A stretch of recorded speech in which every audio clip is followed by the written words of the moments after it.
Good morning, শুভ সকাল বন্ধুরা। আজকে সকাল সকাল চলে এসেছি তোমাদের জন্য একটা ছোট্ট মিনি ব্লগ নিয়ে। দেখো, সেদিনকে চলে গেছিলাম আমি তাজপুর, আমি আর আমার বড়মশাই। আর তাজপুরে গিয়ে আমরা নিয়ে নিয়েছিলাম কাঁকড়া। কাঁকড়াগুলো দেখো কত সুন্দর আর কত বড় বড়।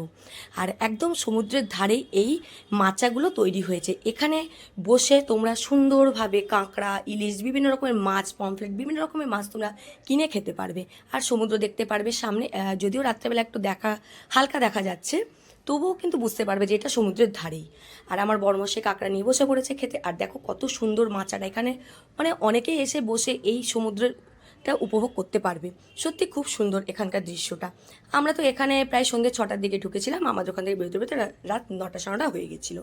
তো সমুদ্রের হাওয়া খাচ্ছিলাম, খুবই ভালো লাগছিল। আর এই মাচাগুলো এত সুন্দর দেখতে, যখন ভরে যায় খুব সুন্দর লাগে। যেহেতু রাত হয়ে গেছিলো আর সেদিনকে একটু ভিড়টা কম ছিল, তো সেই জন্য ফাঁকাই ছিল।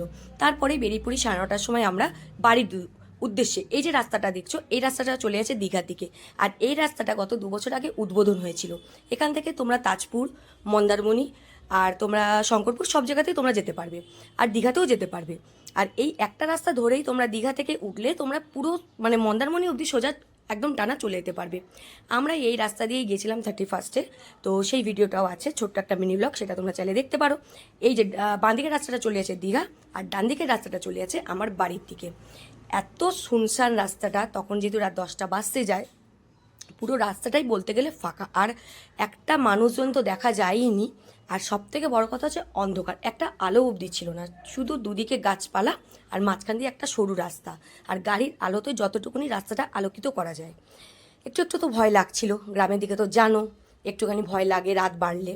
তো যদিও এটা আমাদের কলকাতা শহরে কোনো ব্যাপার না, তবুও যেহেতু আমি একদম গ্রামের ভিতর দিয়ে যাচ্ছিলাম, সেই রাস্তাটা ছিল শুনশান। তারপরেই চলে এসেছে একটা ছোট্ট গ্রামের মধ্যে দিয়ে। তারপর গ্রামের মধ্যে দিয়েও দেখো সব মানুষজন ঘুমিয়ে গেছে, শুধু এই কয়েকটা গরু বাছুরই এখানে জেগেছিল। তো যাই হোক, ওদেরকে পাশ কাটিয়ে আমরা তারপরে ধীরে ধীরে বেরিয়ে পড়ি বাড়ির দিকে। তারপরে কিছু দূর যাওয়ার পরেই মেন রাস্তার উপর উঠে পড়ি। তখন একটু স্বস্তি পেয়েছি, কোনো অসুবিধা হয়নি। কিন্তু একটু তো গ্রামের দিকে জানোই তোমরা, একটু ভয় লাগে। কারণ গ্রামের দিকে রাস্তা তো অনেক কিছুই হয়, যদিও আমি এইগুলোতে একদম বিশ্বাস করি না। এই দেখো মেন রাস্তার উপর উঠে গেলাম। যাই হোক, আমার এই ছোট্ট মিনি ব্লগটা কেমন লাগলো অবশ্যই জানিও। টাটা।